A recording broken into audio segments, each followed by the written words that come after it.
오늘 심포지엄 주제는 문학 작품에 나타난 위기 극복입니다. 우리가 코로나로 이제 거의 1년이 넘도록 어려움을 겪고 있습니다. 이 시대 우리 문학이 어떻게 나아가야 할까 하는 이것이 아마 주제가 될 듯합니다.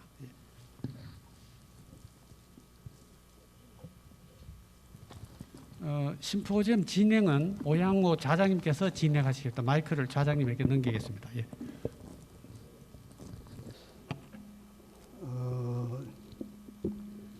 심포지엄 좌장을 맡은 오양모라고 합니다.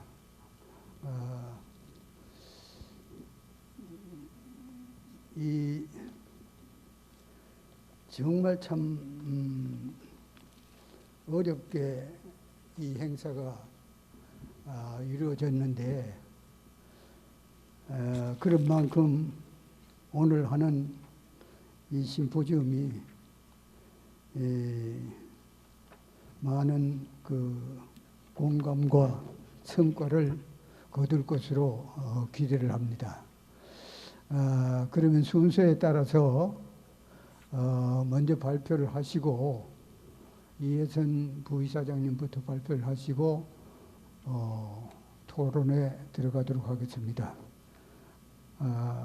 이혜선 선생님 발표하시죠.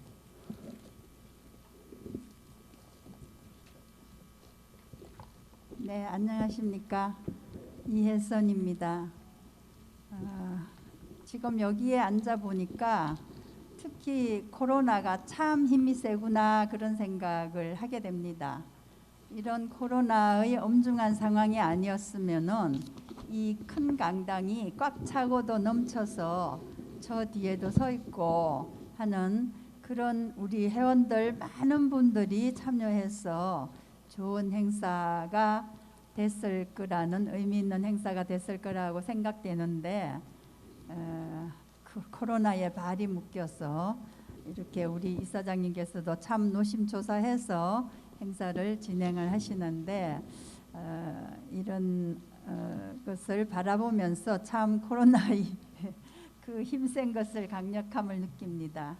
이렇게 코로나19가 팬데믹이라는 이름으로 1년 8개월 동안 우리 전 세계인들의 발을 묶어 놓고 있습니다. 이런 상황에서 시인들은 그 코로나에 어떻게 대응을 하는가, 이런 위기를 무슨 생각을 하면서 어떤 작품을 쓰면서 지내는가 하는 생각으로 한번 접근을 해봤습니다.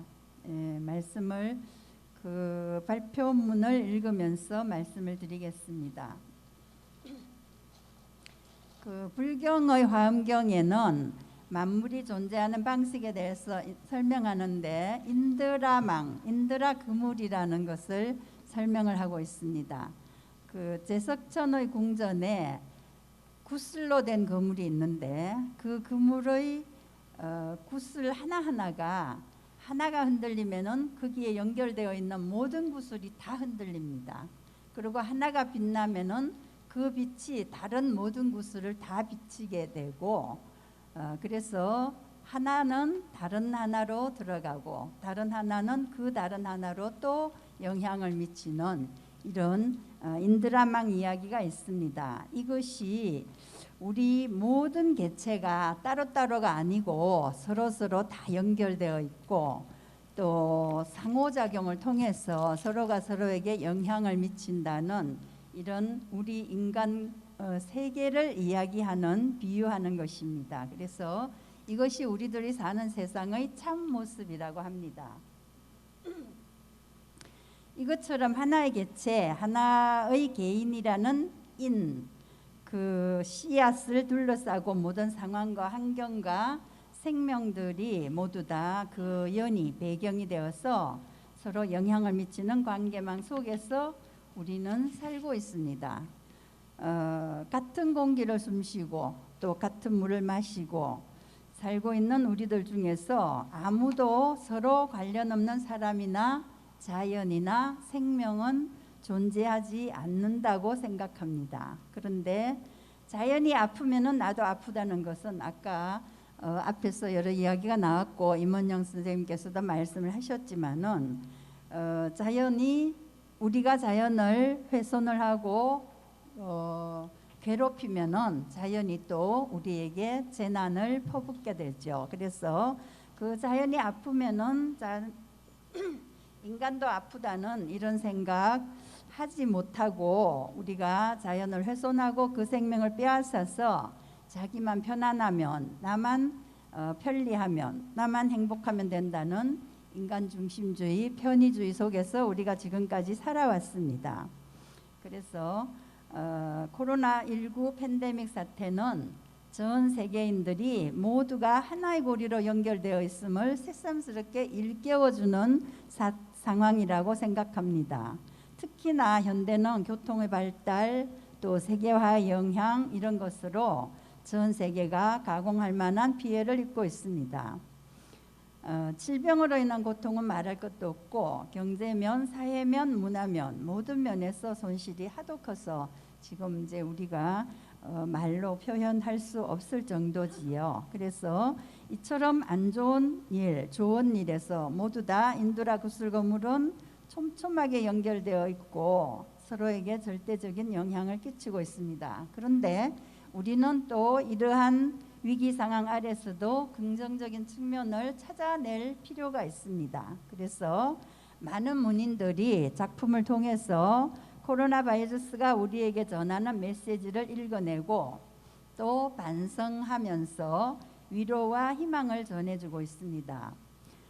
지난해 7월에 청어 출판사에서 한국문인협회 추천으로 코로나19를 주제로 하는 약 160명의 시를 모아서 코로나 코리아라는 시집을 간행했습니다.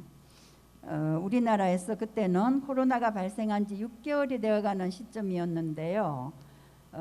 곧 끝날 줄 알았죠. 그래서 서둘러서 시인들의 작품을 통해서 국민의 지친 마음을 위로하고 또 관계당국과 의료진들의 노력과 희생, 봉사자들의 희생에 위로가 되고자 하는 그런 마음으로 했던 일인데요. 제가 그 책임 편집을 맡아서 그 작품들을 일별할 기회가 있었습니다. 그래서 본 발표에서는 이 코로나 코리아 시집을 중심으로 코로나19라는 전대미문의 위기에 대해서 시인들이 어떻게 대응하고 있는가를 살펴보았습니다. 지금 코로나 팬데믹이 오래 끌다 보니까 올해에 한국시인협회에서 포스트 코로나라는 사집을 내고 또 한국불교아동문학회에서도 마스크를 쓴 지구라는 사집을 내고 또 몇몇 시인들이 코로나19를 소재로 하는 개인 시집도 출간을 했습니다. 그런데 대체로 살펴보면은 거의가 비슷비슷한 작품 세계를 보여주고 있어서 코로나 코리아만으로도 대표성을 띈다고 생각이 되어서 이 시집을 대상으로 분석을 하게 되었습니다. 대체로 보면은 크게 갈래지어서 자기 성찰과 고발 그리고 위무와 희망의 시, 또 기원과 감사의 시 등으로 나누어 볼 수가 있었습니다. 먼저 자기 성찰과 고발의 시를 보겠습니다. 시간은 괜찮죠? 자장님. 네, 시인들은 코로나19 위기를 맞아서 모처럼 집에 머무는 시간을 많이 가지면서 자신의 내면을 들여다보며 성찰하고 반성하는 시간을 가지는 한편으로 또 인간 중심주의로만 살아온 인간의 오만과 독선을 고발하고 있습니다. 시인들이 표현하는 고발은 곧 자기 성찰에서 오는 반성이라고 보겠습니다. 구명숙의 코로나19의 도전이라는 시를 보겠습니다. 사람이 우선이라니 바이러스는 크크 웃는다. 소멍에처럼 사람 입에 마스크를 씌우고 사람들 사이는 2m씩 떼어놓았다. 무건정진하라. 거짓을 너무 많이 지줄대지 않느냐. 서로 눈빛을 보고 말하라. 잿밥에만 마음을 두지 않았더냐. 끼리끼리 너무 많은 작당을 하지 말라. 일부분만 인용을 해봤는데요.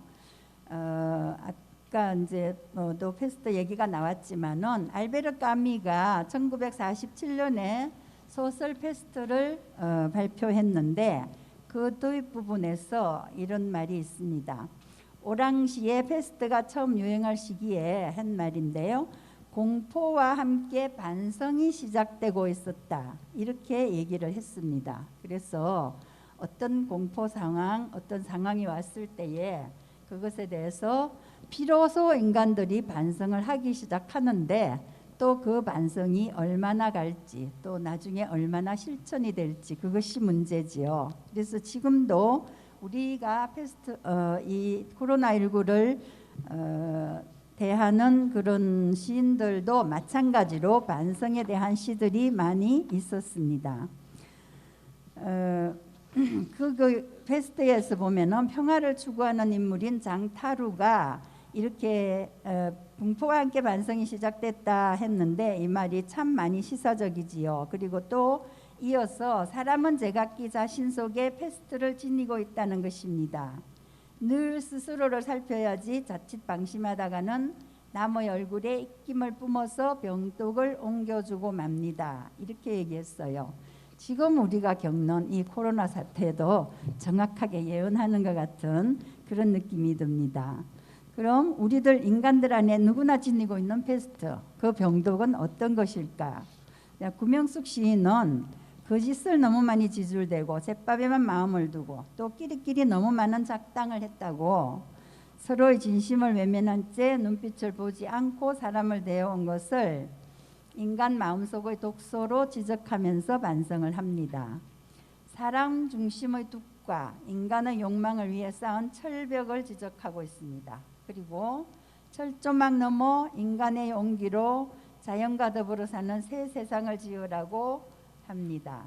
중요한 점은 이러한 노력 없이 쏘아대기만 하는 인간의 총으로는 코로나 바이러스가 죽지 않는다는 경고입니다. 그 다음에 박무웅 시인의 빨간 목장갑을 보겠습니다. 탐식과 혀의 탐욕을 박차고 나온 기형의 유령 한 마리가 날뛰고 있는 것이다. 웃고 떠들고 어울리던 연대들이 서로를 죽이는 비밀의 전쟁을 벌이고 있는 것이다. 보이지 않는 의심 속에 들어가 문을 잠그고 전전긍긍의 시간을 보내고 있는 것이다.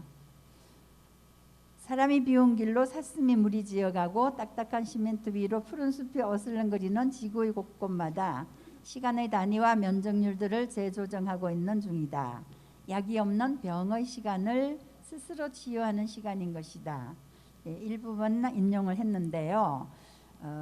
코로나19는 인수공통감염병이죠. 인간과 짐승이 공통으로 걸리는 감염병입니다. 짐승의 몸에 감염되어 있던 바이러스가 인간의 몸에까지 침투해서 인간 세상을 모두 정지시킨 데에는 인간이 짐승의 목숨을 함부로 죽이고 함부로 사람 속으로 끌고 들어왔기 때문입니다. 즉 탐식과 탐욕, 나 아닌 다른 생명은 훼손하고 죽여도 좋다는 이기심, 자기중심주의. 자, 이런 것이 이러한 인간 정신의 바이러스들이 코로나19라는 모습으로 인간을 공격하고 있다고 봅니다. 그래서 그 기형의 유령 한 마리 때문에 인간들은 지금까지의 연대를 다 허물고 보이지 않는 의심 속에 들어가서 문을 잠그고 1년 7개월이라는 전전긍긍의 시간을 보내왔습니다. 시인은 이러한 자성과 고발에 그치지 않고 또 한편으로 끝에 뒷부분에서는 희망적인 시각을 보여주고 있습니다. 그래서 약이 없는 병의 시간을 사람과 지구가 함께 치유하는 시간을 갖게 된 점을 희망으로 제시하고 있습니다. 그 다음에 유한진 시인은 기회평등이라는 시에서 짧으니까 이제 조금만 더 읽고서 생략을 하겠습니다. 국적, 인종, 종교, 성차, 노소, 빈부 안 가리는 이 완전 완벽한 기회평등에는 무슨 뜻이 숨었나? 왕관 좋아하는 인간에게만 인간이 만들어낸 코로나19 하느님은 아시지요? 그래도 가난한 이들과 노약자들이 더 고통받는 줄을. 자, 이것도 일부분인데요. 제가 작년에 TV에서 이런 것을 봤습니다. 코로나가 창궐해서 인도의 빈민가를 봉쇄를 했어요. 그랬는데 그 사람들이 막 나와가지고 데모를 하면서 코로나보다도 우리는 하루 벌어서 하루 먹고 사는데 굶는 것이 더 문제다. 굶어 죽으나 코로나에 걸리나 우리는 나가야 되겠다. 그래서 막 봉쇄선을 뚫고 나오는 것을 봤습니다. 그래서 우리나라도 영세상인이나 소상공인들이 더 많이 코로나의 직격탄을 맞고 있죠. 기회평등이라고 하는데 평등하다고 하는데 사실은 평등하지 않죠. 그래서 우리나라도 보면은 빚을 내어서 가게세와 관리비를 대고 있지만은 더 이상은 견디기 어렵다. 우리 눈물로 호소하는 거 많이 봤었죠. 그래서 많은 사람들이 문을 닫고 또 흰종이만 납품되고 그동안 고마웠다고 하는 이런 폐업 정리를 많이 봤습니다. 그래서 반대로 보면은 또 대기업이나 인터넷 판매업체나 인터넷 배달업체 뭐 이런 이런 데서는 자산이 많이 불어났다고 합니다. 그러니까 절대로 평등이 아니지요. 그래서 유한진 시인은 그 평등이라고 하는 말 속에 숨은 뜻을 묻고 있습니다. 제목을 기회평등이라고 해서 반어의 뜻을 더 숨겨놓아서 더 많은 불평등을 고발하고 있는 작품입니다. 그 다음에 강희동 시인의 코로나를 타고 하고 또 박정원 시인은 붉은 여우를 찾아서 붉은 여우의 입을 빌어서 뭐라고 하느냐면은 돌아가시면 당신들만의 경전을 수정하십시오. 자멸을 자초한 인본제일주의를 대대적으로 손봐야 할 것입니다. 이렇게 말하고 있습니다. 그래서 강희동은 코로나라고 하는 옛날에 우리 코로나라는 택시 이름이 있지 자동차 이름 택시가 많이 있었지요. 그래서 그 코로나가 동음 이어를 이용해서 기침과 열을 싣고 불신과 죽음을 퍼나르고 있다고 고발을 하고 있습니다. 그리고 또 박정원 시인도 직설적으로 인간들에게 이렇게 경고장을 날리고 있지요. 수정해라. 당신들의 경전. 그거 다 틀린 거다. 자, 당신들 자신이 곧 몹쓸 바이러스다. 그리고 또 나중에는 당신들에게 마스크를 씌우니까 비로소 지구별에 푸른빛이 돌아서 환해지고 온갖 미물들이 숨쉬기가 자유로워졌다. 자멸을 자초한 인본제일주의, 또 그 경전을 수정하라는 경고를 지나치는 우를 인간들은 더 이상 범하지 말아야 하겠습니다. 귀 기울여 들어야 하겠습니다. 그 다음에 박방희 시인의 줄도 시는 생략하고요. 임솔래 시인도 하이바이라는 시가 있는데 이것은 그냥 얼른 눈으로 읽어보시기 바랍니다. 박방희 시인은 줄이라는 시에서 점과 줄과 끈의 의미를 새겨보도록 하고 있습니다. 하나의 끈으로 이어지지 않는 줄은 아무리 길게 늘어서 있어도 점으로 각자 흩어질 뿐입니다. 끈이라는 것은 서로가 서로에게 연결되어서 아픔도 기쁨도 함께 나누는 공동체를 만들어줍니다. 그러나 코로나 사태로 거리두기를 하고 서로 닿을까 염려하는 마스크 사기의 줄은 흩어지면 뿔뿔이 따로가 되는 그냥 점으로 남을 뿐입니다. 그래서 박방희 시인은 코로나가 이렇게 흩어놓고 있는 점으로 흩어놓고 있는 우리 사회를 염려하고 고발하고 있습니다.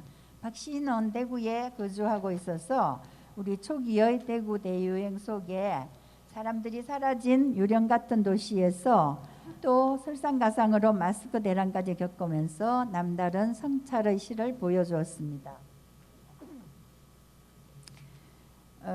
그리고 이 코로나가 우리를 점으로 만들고 섬으로 만들었기 때문에 이러한 사회적 거리두기가 요양원에 가 있는 부모조차 만나지 못하게 했지요. 그 구순의 어머니가 코로나에 감염되어서 음압병동으로 실려가도 머리 허연 아들은 멀리서 바라보기만 해야 하는 감정 없는 로봇이 되어야 했습니다. 그 어머니가 코로나로 사망하면은 마지막 이별의 의식조차 못한 채 보내야 합니다. 자신의 감정을 제대로 표현하지도 못한 채 감금 아닌 감금의 시기를 지나오면서 많은 노인들이 혼자서 숨져갔습니다. 일부라도 백신을 맞기 전까지는 요양원에 있는 부모를 면회조차 못하는 아픔을 임솔래 시인은 2인칭 시로 보여주고 있습니다. 또 하나 차승진 시인은 그리운 섬을 찾아서라는 시에서 또 다른 그리움을 토로하고 있습니다. 미리 말씀을 해주세요. 지금 5분 내로 끝내주세요 하면 전 너무 바빠요, 선생님. 조금만 시간 더 주세요. 손녀를 만나지 못하는 그리움을 여기서도 또 얘기했습니다. 그 다음에 두 번째 위무와 희망의 시를 보겠습니다. 시인들은 이제 그 정부 시책을 또 잘 지키면서 위기를 극복해내고자 제각기 노력을 하면서 그 위기를 헤쳐나가는 가장 중심에는 의료진들의 눈물겨운 희생적 노력이 있습니다. 그래서 시인들이 그들을 보면서 또 자연의 섭리로 다가오는 봄을 기다리면서 위무하고 위안받으면서 희망을 읽어내는 시를 많이 쓰고 있습니다. 나태주 시인이 대구를 지키는 딸 간호사들, 의료진들의 고마움을 노래한 것이 있고요.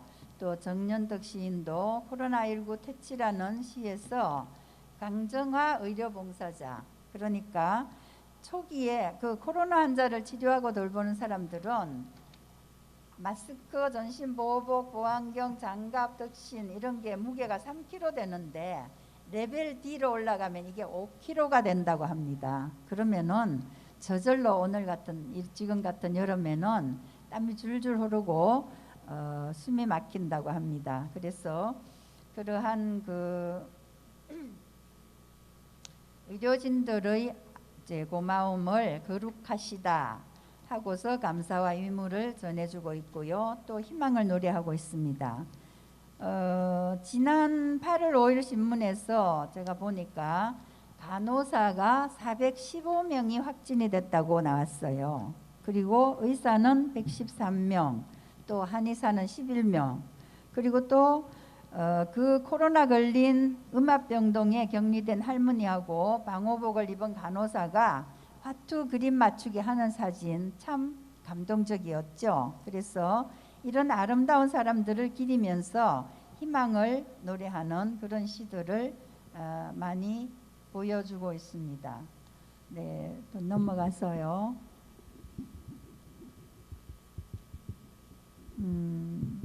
박진희 시인은 천개의 손, 천개의 눈이라는 시에서 또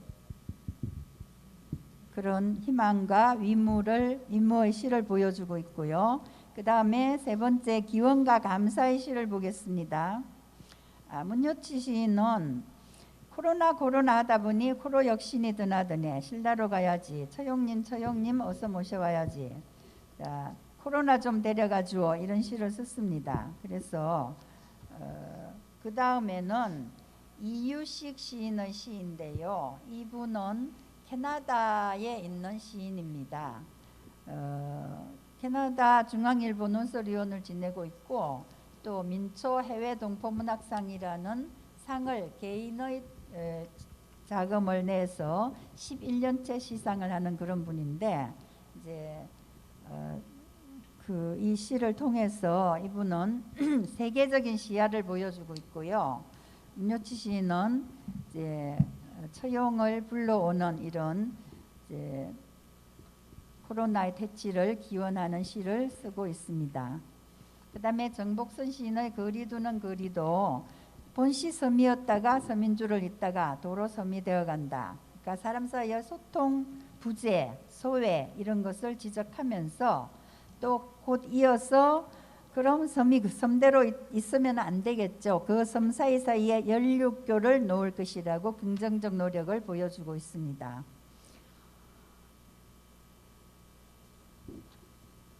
다음 네, 이하는 생략하고요. 마무리하겠습니다. 이상에서 대체로 개관을 해봤듯이 시인들은 우선 자연을 함부로 훼손하고 생명을 빼앗아온 인간 중심주의와 인간의 오만, 탐욕 이런 것에 대해서 자기 성찰과 반성의 목소리를 던집니다. 그리고 얼핏 보아서 평등한 것 같지만은 사실은 가난한 자와 노약자가 더 고통받는 현실, 자연과 함께 누리려 하지 않는 독식, 또 서로 점과 섬으로 고립되는 현실 이런 것을 고발하고 우려하고 있습니다.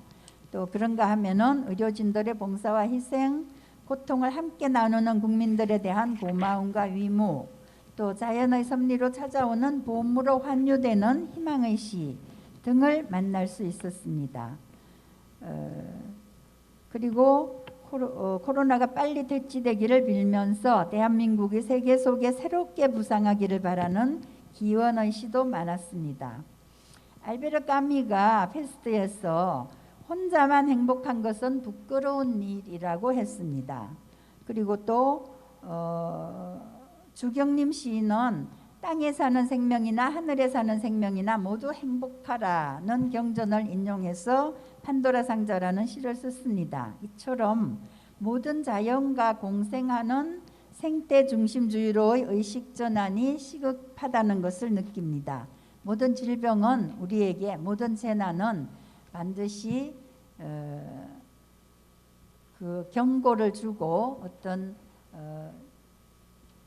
깨달음을 준다는 말씀을 앞에서 임원영 선생님께서 하셨는데, 우리도 이 그 코로나 팬데믹이라는 위기를 통해서 시인들의 시를 읽으면서 이러한 깨달음, 반성, 또 앞으로의 우리가 해야 될 자세 이런 것을 보여주는 그런 시를 읽을 수 있었습니다. 그래서 앞으로 또 퍼질 수도 있는 괴지를 우리가 막으려면은 인간이 어떻게 해야 될 것인가? 모든 생명체가, 인간뿐만이 아니고 모든 생명체가 더불어 행복한 세상이 오기를 빌면서 우리들도 실천해야 되겠다는 생각으로 이 발표를 마치겠습니다. 감사합니다. 이혜선 선생님 수고하셨습니다.